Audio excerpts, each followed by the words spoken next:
is identified as mentally retarded, put back from the 5th grade into the 4th grade, and stayed in that category until I got out of high school.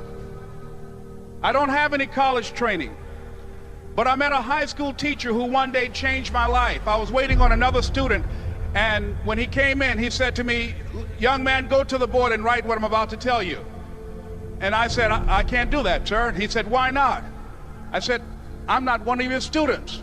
He said, "It doesn't matter. Follow my directions now." I said, "I can't do that, sir." He said, "Why not?" I said, "Because I'm educable mentally retarded." And he came from behind his desk and he looked at me. He said, "Don't ever say that again. Someone's opinion of you does not have to become your reality."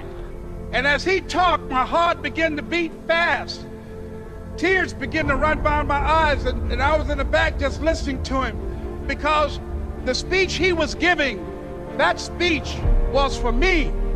And he said, "Les Brown," he said, "if you want to do anything worthwhile in life, you've got to be hungry." I told Mr. Washington I wanted to become a disc jockey. And so I started working to develop myself. He said, "I want you to practice every day being a disc jockey."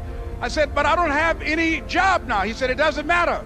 He said that it's better to be prepared for an opportunity and not have one than to have an opportunity and not be prepared. And as I was working to develop myself, I applied for a job as a disc jockey, WMB, on Miami Beach. I went to a guy named Milton Butterball. I said, "How you doing, Mr. Butterball? I'd like to get a job as a disc jockey." He looked at me, he said, "You have any broadcast background?" I said, "No, sir, I don't." "You have any journalism background?" I said, "No, sir, I don't." He said, "We don't have any jobs available." I said, "Yes, sir." I went back to Mr. Washington and I told him. He said, "Don't take it personally." He said, "Most people are so negative, they will have to say no 7 times before they say yes." He said, "Go back again." So I went back again. I said, "How you doing, Mr. Butterball? My name is Les Brown." He said, "I know what your name is. What do you want?" I said, "I'd like to know whether or not you have any jobs as a disc jockey, sir." He said, "Didn't I just tell you yesterday we didn't have any jobs?" I said, "Yes, sir, but I know whether or not somebody got laid off or somebody was fired, sir." He said, "No one was laid off or fired. Now get on out of here." I came back the next day like I was seeing him for the first time. I said, "Hello, Mr. Butterball, how are you?" He looked at me with rage. He said, "Go get me some coffee." I said, "Yes, sir." And I went to get him some coffee. After a while, I would get their lunch and dinner, and I would go in the control rooms and take the disc jockeys their food, and I would not leave until they would ask me to leave. One Saturday afternoon, while I was at the radio station, a guy named Rock was drinking while he was on the air. I was the only one there, looking at him through the control room windows, walking back and forth, young, ready, and hungry.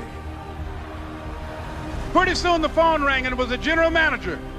And I answered the phone. I said, "Hello?" He said, "Les, this is Mr. Klein." I said, "I know." He said, "Rock can't finish his program." I said, "I know." He said, "Would you call one of the other DJs in?" I said, "Yes, sir." I hung the phone up. I said, "Now he must think I'm crazy." I called my mom and my girlfriend, Cassandra. I said, "Y'all turn up the radio and come out on the front porch. I'm about to come on the air." I waited for about 20 minutes, and I called him back. I said, "Mr. Klein, I can't find nobody." He said, "Young boy, do you know how to work the controls?" I said, "Yes, sir." He said, "Go in there and don't say nothing here." I said, "Yes, sir." I couldn't wait to get behind those controls. I put on an old Stevie Wonder record called Fingertips. I sat down behind that turntable. I said, "Look out, this is me, LB Triple P. Les Brown, your platter playing papa. There were none before me, and there will be none after me. Therefore, that makes me the one and only. Young and single and love to mingle, certified, bona fide, indubitably qualified to bring you satisfaction, a whole lot of action. Look out, baby, I'm your love man." I was hungry. I was hungry. You gotta be hungry. Begin to know that you have greatness within you.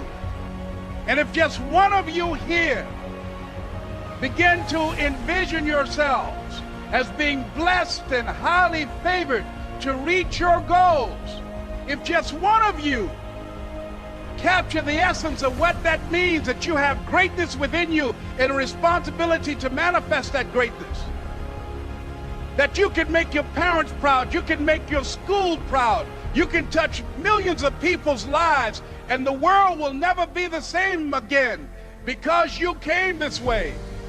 It was hard, ladies and gentlemen, coming to speak to people. And I was facing financial difficulties in my own life.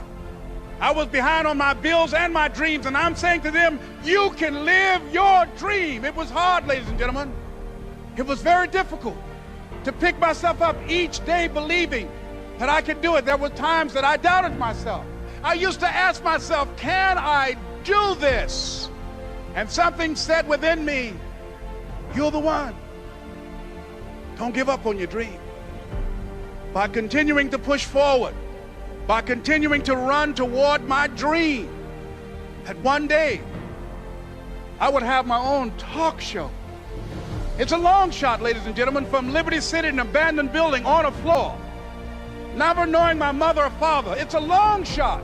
Being here with you today in this dome in Atlanta, it's a long shot. No college training, labeled educable, mentally retarded, but I kept running toward my dream. Don't stop.